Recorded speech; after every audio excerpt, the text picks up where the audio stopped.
Chôn cái này. Sao chôn hắn vào đây?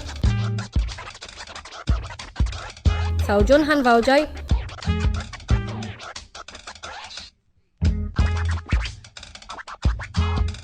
Chôn cái này.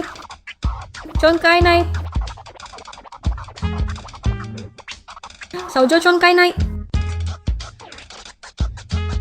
Sao chôn hắn vào đây? Chôn cái này. Xong rồi, chẳng kỳ bà tí shnu bante hu ik